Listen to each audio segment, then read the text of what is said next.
Novel terjemahan pejuang terhebat nomor 1. Bab 1911.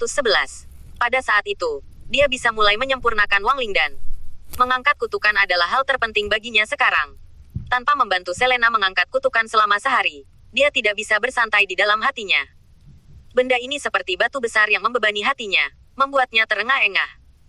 Semua gangguan di luar secara bertahap diselesaikan, dan aliansi penjaga hancur, dan itu tidak akan pernah menjadi iklim lagi. Hari ini, Jack benar-benar berdiri di puncak seluruh antarmuka. Dengan berlalunya waktu, dia akhirnya menerobos lagi dan berhasil menyempurnakan pil perantara peringkat keempat, yang berarti bahwa dia telah menjadi alkemis perantara peringkat keempat. Dengan kekuatan ini, dia tidak berani menunda, dan segera mulai memperbaiki Wang Lingdan. Dan setelah melenyapkan aliansi penjaga, dia secara alami mengambil mata air suci dari Sekte King Yun. Apalagi ada kebahagiaan yang tak terduga.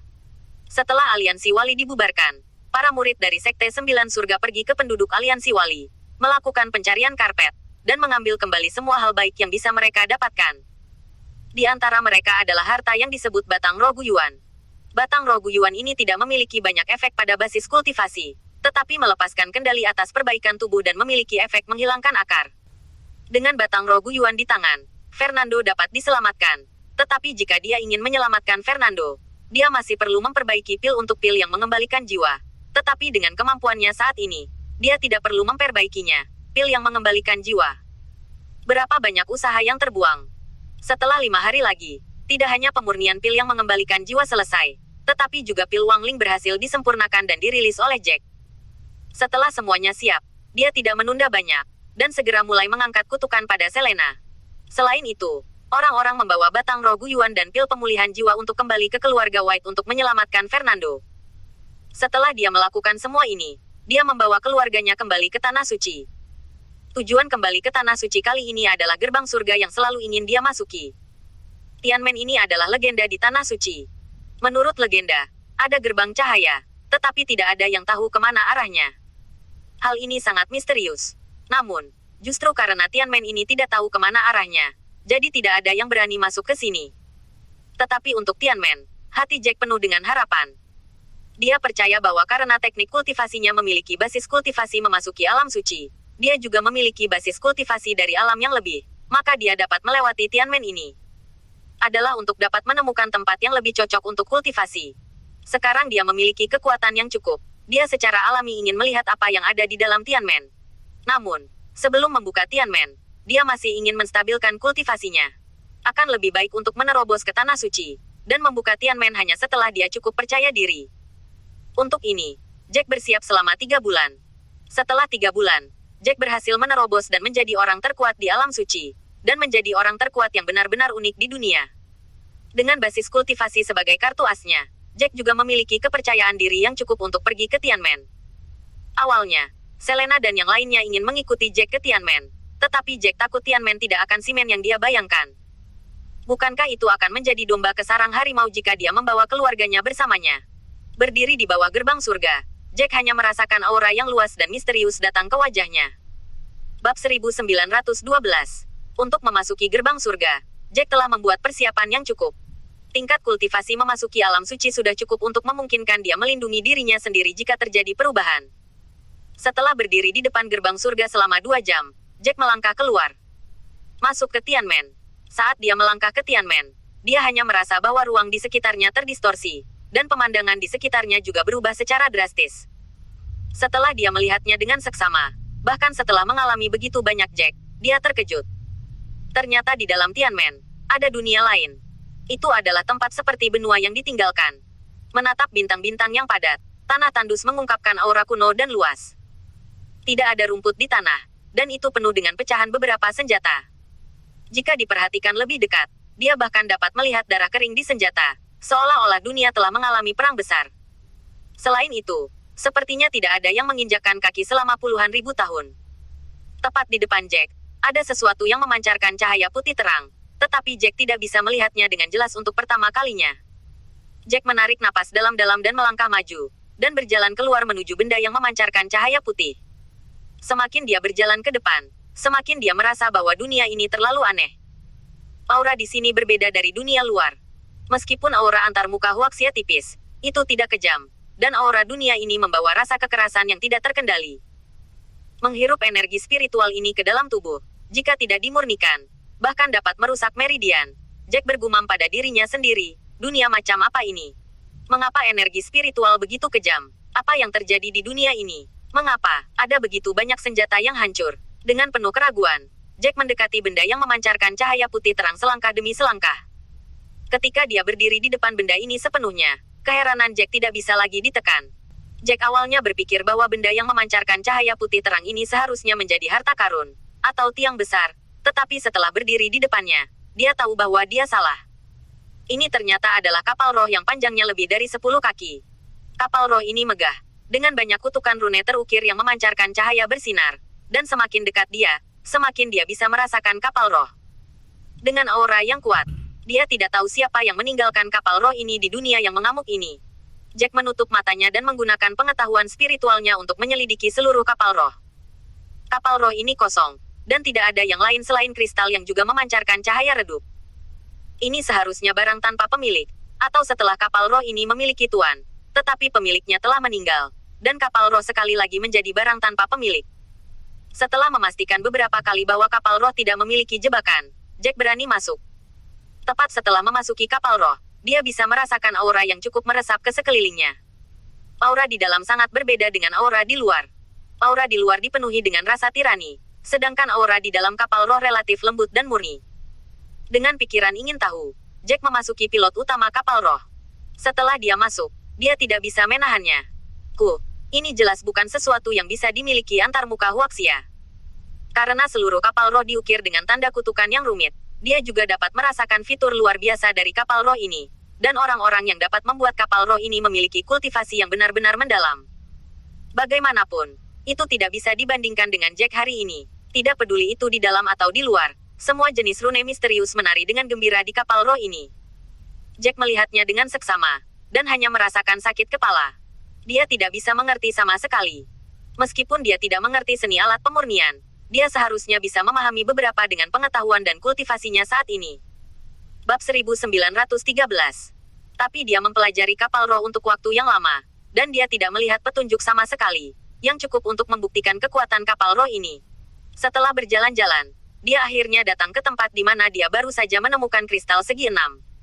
Di dalam kapal roh ini, itu kosong kecuali kristal segi 6 yang sepertinya telah dijatuhkan ke tanah dengan santai. Kristal segi 6 ini, seukuran kepala manusia, memancarkan cahaya berdarah samar. Jack memindai lagi dengan indera spiritualnya, dan tidak menemukan sesuatu yang salah dengan kristal segi 6, jadi dia membungkuk dan mengambilnya dari tanah. Ke atas. Dia meletakkan kristal ini di depan matanya dan memeriksanya dengan cermat, dan menemukan bahwa ada kristal kecil dengan berbagai ukuran dan warna berbeda yang mengambang di dalam kristal itu. Kristal kecil ini juga menunjukkan bentuk 6 sisi dan ukuran ini. Kristal bersisi 6 memiliki bentuk yang sama, tetapi momentumnya berbeda. Kristal segi 6 kecil di dalamnya tampak lebih misterius. Saat dia melihat lebih dekat, dia merasakan sakit di jari-jari yang memegang kristal segi 6. Dia tidak tahu kapan jarinya tergores, dan darah mengalir keluar. Setelah darah diwarnai dengan kristal segi 6 memancarkan cahaya yang menyilaukan. Jack hanya merasakan seluruh tubuhnya kaku, dan aura misterius menyelimutinya. Sebelum dia bisa bereaksi, dia hanya merasa bahwa seluruh tubuhnya telah datang ke ruang misterius, dengan kristal segi 6 besar dan kecil mengambang di sekitarnya, dan sepotong informasi muncul di benaknya. Ini adalah kristal pengumpul jiwa yang telah disempurnakan oleh lelaki tua itu selama ribuan tahun. Ini adalah harta klan kami. Sekarang kinya, ketika kamu mencapai tujuan besarmu, kamu akan membalaskan dendam kami. Informasi ini muncul di benak Jack dengan gelombang kegigihan dan kemarahan. Benda ini awalnya disebut kristal pengumpul jiwa. Hanya saja mengapa mereka harus mengambil nama yang aneh? Dapatkah dikatakan bahwa itu semua adalah jiwa manusia? Pertanyaan ini baru saja terlintas di benaknya, dan detik berikutnya dia merasakan sakit kepala yang membelah. Lebih banyak informasi dipaksa masuk ke dalam pikirannya.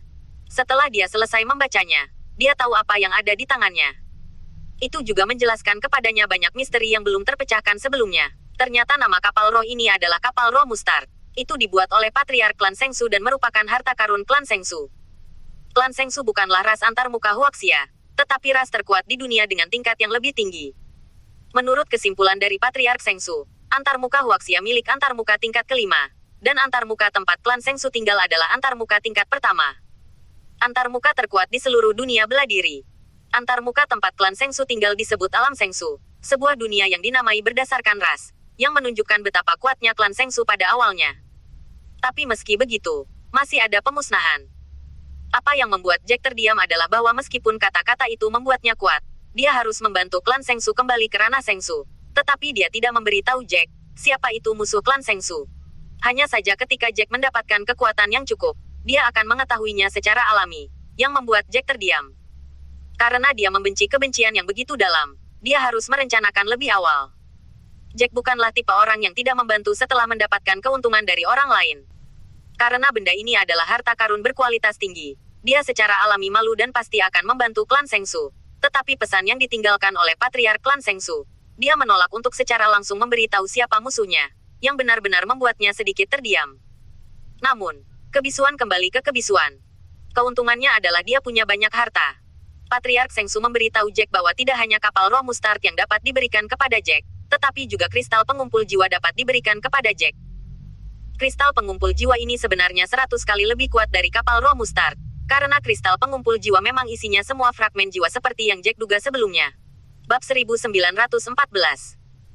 Fragmen-fragmen jiwa ini bukanlah fragmen-fragmen jiwa dalam pengertian biasa, tetapi master jiwa yang asli, yang secara sukarela meninggalkan kesadaran dirinya, hanya menyisakan fragmen-fragmen jiwa dari ingatan aslinya. Jack menatap kristal segi 6 yang tak terhitung jumlahnya yang mengambang di sekitarnya, dan menghela nafas kaget. Memori yang ditransmisikan kepadanya barusan menggambarkan fungsi fragmen jiwa ini dan proses pembentukan fragmen jiwa ini. Mari kesampingkan perannya, katakan saja bahwa proses pembentukan fragmen jiwa ini bukanlah sesuatu yang bisa ditoleransi oleh orang biasa. Puluhan ribu tahun yang lalu, klan Sengsu menderita perang pemusnahan. Untuk melanjutkan api terakhir klan Sengsu, Patriark Sengsu menyatukan seluruh klan. Orang-orang yang paling kuat, diam-diam berlatih rahasia jiwa. Metode rahasia jiwa ini tidak memiliki fungsi untuk meningkatkan kultivasi. Ini hanya memiliki satu efek, yaitu, setelah metode rahasia jiwa dipraktikkan hingga sempurna, tubuh akan dipadatkan bahkan jika jiwa dihancurkan. Tetapi bahkan jika jiwa tidak bubar, tidak ada kemungkinan kembali. Dia hanya menyimpan ingatan murni, tanpa kesadaran naluriah. Fragmen jiwa semacam ini dapat diserap oleh orang lain sesuka hati tanpa efek samping. Dalam keadaan normal, jika seseorang dibunuh, jiwanya juga akan hancur, dan semua ingatan akan kembali ke debu dan bumi, menghilang di dunia ini. Tetapi setelah mempraktikkan metode rahasia jiwa kekuatan dewa-dewa ini, setelah kematian, itu berubah menjadi fragmen jiwa dan mengembun menjadi kristal segi 6, dan disebut dengan kristal pengumpul jiwa, yang menjadi fragmen jiwa yang dapat diserap oleh orang-orang sesuka hati. Kultivasi metode rahasia jiwa ini menghancurkan jiwa hampir sepanjang waktu, dan rasa sakit di tulang akan meresap ke seluruh tubuh. Jika ini bukan saat yang kritis, mereka tidak akan mencoba berkultivasi rahasia jiwa ini untuk menyelamatkan api terakhir klan Sengsu. Peran terbesar dari kristal segi 6 ini dalam kristal pengumpul jiwa adalah bahwa mereka dapat diserap dan ditampung oleh Jack. Fragmen jiwa ini akan diintegrasikan dengan jiwa Jack, dan ingatan yang dibawa dalam fragmen jiwa juga akan menjadi penyimpanan milik Jack. Karena fragmen jiwa ini secara sukarela disumbangkan oleh tuannya saat itu, mereka tidak akan mempengaruhi tubuh Jack, itu hanya memori tambahan. Bagi Jack, itu adalah efek yang luar biasa. Kekuatan antarmuka tingkat pertama, bertahun-tahun pasang surut, berapa banyak rahasia latihan yang telah dipraktikkan, semuanya akan berubah menjadi kenangan, dan mereka akan diintegrasikan dengan Jack. Setelah memikirkan ini, Jack sangat gembira. Tetapi setelah tenang, dia menyadari ada sesuatu yang salah. Dikatakan bahwa begitu banyak kemampuan hebat yang bersedia mendedikasikan dan meninggalkan api untuk klan Sengsu. Hal-hal ini secara alami harus diserahkan kepada keturunan klan Sengsu. Tapi Jack bukan keturunan klan Sengsu. Dan ketika suara tua itu berbicara dengan Jack barusan, dia juga bisa tahu dari nada suaranya bahwa dia tahu bahwa Jack tidak ada hubungannya dengan klan Sengsu, dan bahwa Jack adalah orang antarmuka asli Huaxia. Apa hal yang begitu berharga? Mengapa mereka meninggalkannya untuk dirinya sendiri? Bisakah dikatakan bahwa orang-orang kuat ini begitu yakin bahwa dia akan memiliki pencapaian luar biasa di masa depan, dan akan menepati janjinya untuk membantu mereka kembali ke alam para dewa? Jack memikirkannya dalam posisi yang berbeda. Jika dia adalah Patriark Sengsu, dia tidak akan pernah mempercayainya dengan mudah. Itu tidak ada hubungannya dengan dia, dan dia adalah orang tingkat rendah. Tapi pertanyaan ini, jelas tidak ada yang menjawab Jack. Dia tidak akan menanyakan pertanyaan-pertanyaan ini seperti orang bodoh, tetapi dia menyimpan pikiran di dalam hatinya. Jack sekarang dapat menyerap kristal segi 6 yang terkondensasi dari fragmen jiwa ini sesuka hati. Tetapi dia tidak memiliki rencana untuk menyerap kenangan ini sekarang. Meskipun sepotong informasi baru saja terlintas di benaknya, dia telah memberitahu Jack bahwa fragmen jiwa ini sangat aman dan tidak akan pernah membahayakan Jack sendiri. Tetapi Jack tidak begitu lega. Sekarang apakah itu kapal roh Mustard atau pengumpulan jiwa? Jack adalah direkturnya. Dia bisa mengendalikan dua hal ini sesuka hati. Begitu pikiran berputar, seluruh tubuhnya kembali terbungkus dalam ledakan energi. Dan detik berikutnya dia keluar dari kristal pengumpul jiwa. Dunia kembali ke ruang di mana dia berada tadi. Bab 1915. Dia masih di kapal roh Mustard sekarang. Dan dia juga memahami fungsi yang kuat dari kapal roh Mustard. Setelah mengetahui bahwa antarmuka Huaxia hanya antarmuka tingkat kelima, Jack memiliki rencana untuk pergi. Dia ingin melihat peradaban seni bela diri yang benar-benar makmur. Dan dia juga ingin terus mendaki ke puncak seni bela diri. Antarmuka ini tidak hanya kurang energi spiritual, tetapi berbagai warisan yang juga menyedihkan. Tinggal di sini tidak memiliki efek lain selain membuang waktu. Lebih baik pergi dari sini. Dan kunci baginya untuk pergi sekarang adalah tepatnya kapal roh Mustard yang ditinggalkan oleh klan tak bertuhan untuknya. Kapal roh Mustard ini tidak hanya dapat menampung banyak orang untuk masuk, melakukan teleportasi jarak jauh, tetapi juga menembus penghalang ruang dan memasuki tingkat antarmuka lainnya. Apalagi kapal roh Mustard ini memiliki ruang mandiri yang bisa besar atau kecil. Ini tidak hanya dapat digunakan sebagai alat transportasi, tetapi juga sebagai ruang penyimpanan, yang merupakan ruang penyimpanan super besar. Ini adalah poin paling memuaskan Jack. Setelah meninggalkan antarmuka Huaxia, dia tidak tahu kapan dia akan kembali ke sini. Jika dia menempatkan semua anggota keluarganya di sini, Jack tidak nyaman. Jadi jika dia berencana untuk pergi, dia pasti akan mengurusnya. Membawa bersama keluarga dan teman. Tidak mungkin membawa semua orang, tetapi harus membawa kelompok yang paling penting, sehingga dia dapat yakin ketika dia pergi dari sini. Lagi pula, jika dia pergi sendiri, dia tidak tahu apa yang akan terjadi setelah dia pergi. Soal menyerap pecahan jiwa akan ditinggalkan untuk saat ini. Yang paling penting sekarang adalah mengurus sisa masalah sebelum meninggalkan antarmuka Huaxia. Setelah berjalan keluar dari kapal roh Mustard, dia mengulurkan tangannya untuk mengubah kapal roh Mustard menjadi cahaya yang menyilaukan, yang langsung berubah menjadi ukuran cincin dan menembus ke dalam tubuh Jack. Dia sekali lagi berdiri di ruang sepi ini dan mengamati sekeliling. Bintang-bintang redup di langit dengan senjata pecah di tanah memberi seluruh dunia suasana misterius dan kuno. Tianmen ini seharusnya dibawa oleh klan Sengsu saat itu. Jack merasa bahwa dunia setelah Tianmen pasti telah melalui pertempuran hidup dan mati. Dia juga harus menjadi senjata ajaib, tetapi Patriark Sengsu tidak memberitahu Jack jenis senjata ajaib apa Tianmen ini. Bisakah itu digunakan olehnya? Setelah dia meninggalkan gerbang surga, dia menemukan bahwa waktunya telah tiba untuk hari berikutnya. Ketika dia kembali ke Tanah Suci, Selena berdiri di depan gerbang dengan ekspresi gugup di wajahnya. Jack tahu bahwa dia seharusnya sudah menunggu lama ketika dia melihatnya. Wajah gugup menghilang ketika Jack kembali. Dia mengambil 2 langkah dalam 3 langkah, dan datang ke Jack, dan berkata dengan sedikit kesedihan, "Mengapa kamu pergi begitu lama? Aku benar-benar takut kamu akan mengalami kecelakaan di belakang Tianmen." Petik 2. Jack terkekeh dan menepuk bahu Selena untuk menunjukkan kenyamanan. "Tidak apa-apa, ambil saja basis kultivasiku saat ini. Siapa yang bisa membuatku mengalami kecelakaan?" Setelah mengatakan ini, Jack menatap wajah Selena yang pernah diselimuti kutukan. Sekarang Selena telah mengambil Wang Lingdan dan mata air suci. Kutukan di wajahnya berangsur-angsur menghilang. Kekuatan kutukan ini benar-benar tidak bisa dilirik. Bahkan jika dia mengambil Wang Lingdan dan mata air suci, dia tidak dapat segera menghilangkan kekuatan kutukan ini. Masih butuh waktu untuk menghilangkannya sedikit demi sedikit, tapi itu pun Selena sudah puas.